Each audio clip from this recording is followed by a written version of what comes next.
Thank you to all members of the committee for having me today. My name is Jim Bognet. I live in Hazel Township, Pennsylvania in Luzerne County. I was the Republican nominee for Congress in 2022 in Pennsylvania's 8th Congressional District.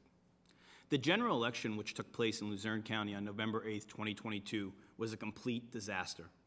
The gross incompetence of the Election Bureau brought national shame on Luzerne County. The most common statement heard from voters in the press was, "How do you run out of paper at the polls?"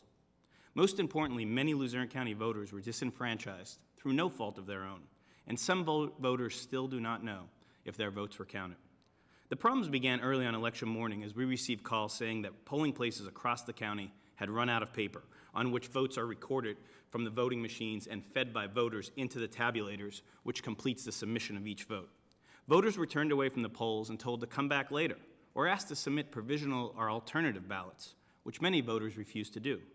Some voters got out of line and left in disgust, and it's impossible to calculate how many left the polls. Others were asked to leave their phone numbers and told they would be called when the county workers provided more paper hours later. We heard from at least a dozen polling places that voters were being turned away and denied their right to vote. The paper shortage was widespread. The County Election Bureau had a giant whiteboard filled with the names of many precincts which ran out of paper or where other issues occurred, and this is that whiteboard. I believe it's been entered into evidence. By early afternoon, it was clear that many polling places across Luzerne County, the polls were closed on Election Day for hours at a time.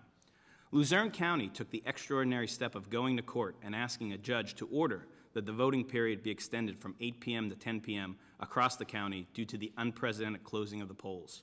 Our campaign agreed to support this because we wanted to make sure every lawful voter had a chance to vote. Stop for a minute and consider how extraordinary this is. On Election Day, with a governor, Senate, and 2 congressional races, as well as many local races occurring, Luzerne County had to walk into a judge's chamber and admit that polling places were effectively closed and had no paper to record votes on. In Luzerne County, the polls were closed on Election Day, disenfranchising voters.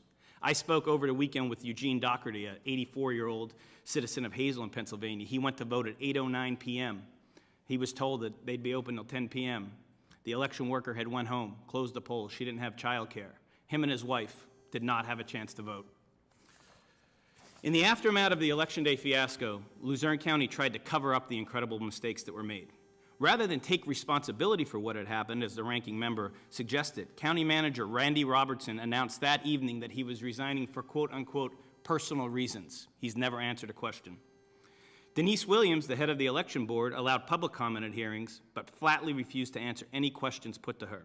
In fact, Ms. Williams admonished voters for directing questions toward the board and refused to provide any information about the paper shortage.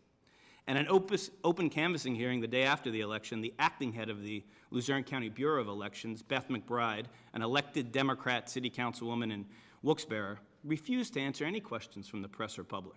No explanation was provided for the paper shortage. The Luzerne County administration has done everything in their power to deny responsibility and evade accountability for the disastrous election they administered. Many voters attended an election board meeting on November 14th to express their outrage. Citizens were not provided with any answers as to who was responsible for ordering the paper for the polling places. Election Bureau head Beth McBride was present and asked many times whose responsibility it was to order the ballot paper, but she refused to answer questions. We are left with one of 2 inescapable conclusions. Either Luzerne County election administrators forgot to order and provide paper to all polling locations, or Luzerne County election administrators purposely did not provide enough paper to over 40 polling locations. No one here present today can answer which of those 2 things happened, for only the election administrators, McBride and Williams, can provide these answers. Both of these officials have refused your committee's request to testify. Voters across Luzerne County have called me and expressed their outrage that 4.5 months later, election officials still won't answer questions. My goal in testifying today is to ask that all the facts be brought to light and responsible officials be compelled to testify in public under oath. And we make whatever changes are necessary to ensure this never happens again. Sunlight is the best disinfectant, and the conduct of elections in Luzerne County need to be cleaned up completely. Our right to vote is sacred. My grandparents served in World War II to fight for our freedom and right to vote. My grandfather was an Italian immigrant, came through Ellis Island. He told me he never missed an election in Luzerne County. We must restore faith in fair elections among voters of all parties. I believe this can only be done through your thorough congressional investigation. Thank you.